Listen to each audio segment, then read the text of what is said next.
একটি ভুল সিদ্ধান্ত একটি পরিবারকে ছিন্ন ভিন্ন করে দিতে পারে। একটু অজ্ঞতা দাম্পত্য জীবনের শান্তিকে নরকে পরিণত করতে পারে।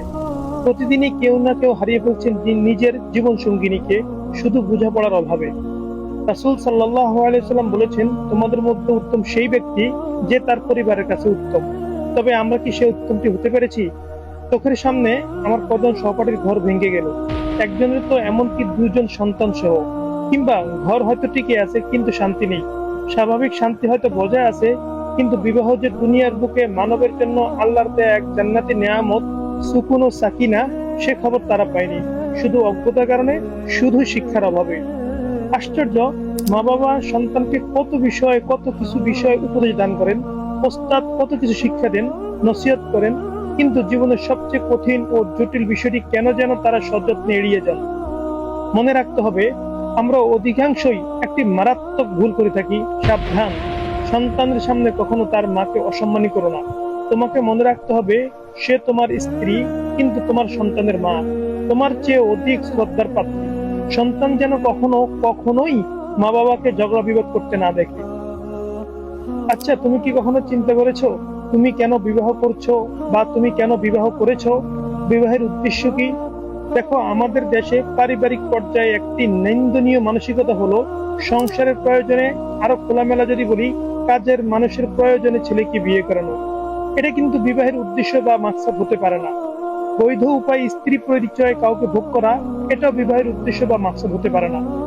বিবাহের আসল মাকসাদ বা উদ্দেশ্য হলো স্বামী ও স্ত্রী এ পরিচয় একটি নতুন পরিবার গঠন করা, এবং মা ও বাবা এ পরিচয় সন্তান লাভ করা। তারপর উত্তম লালন পালন এবং আদর্শ শিক্ষা দীক্ষা ও তারবিয়তের মাধ্যমে নেক সন্তান রূপে গড়ে তুলে দুনিয়া থেকে বিদায় গ্রহণ করা, যাতে নস্তে ইনসানি বা মানব বংশ কিয়ামত পর্যন্ত আল্লাহর পছন্দ মতো আগে বাড়তে থাকে। এটাই হলো বিবাহের আসল উদ্দেশ্য। অন্য যা কিছু আছে তা সব পার্শ্ব উদ্দেশ্য।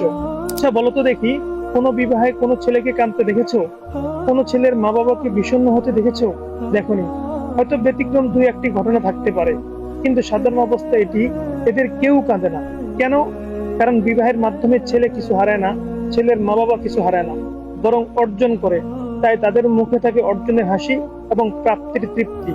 বিবাহের আসরে কাঁদে শুধু মেয়ে আর মেয়ের মা বাবা। কেন কাঁদে একটি মেয়ে? কারণ তাকে সবকিছু হারাতে হয়, সবকিছু ত্যাগ করতে হয়, মা বাবাকে ছেড়ে ফেলে আসতে হয়, শৈশবের সব স্মৃতি তাকে মুছে ফেলতে হয়। একটি ছোট্ট মেয়ের জীবনে এটি অনেক বড় আঘাত। এর জন্য একটি ছোট্ট গাছের চারাকে শিকড় শুদ্ধ উপড়ে ফেলে বহু দূরে ভিন্ন পরিবেশে নতুন মাটিতে এনে রোপণ করা। বাকি জীবন তাকে এই মাটি থেকে আহরণ করে বেঁচে থাকতে হবে। হিন্দিতে একটা কথা বলে, আওরত কি ডোলি যাহা উতরতি হে উসকি আঁখি ওহি সে উঠতি হে। অর্থাৎ মেয়েদের পালকি যেখানে গিয়ে নামে, সেখান থেকেই তার জানাজা উঠে। মনে রাখতে হবে, স্ত্রী স্বামীর ভোগের পাত্রী নয়, বরং স্বামী স্ত্রী হলো পরস্পরকে উপভোগ করার জন্য।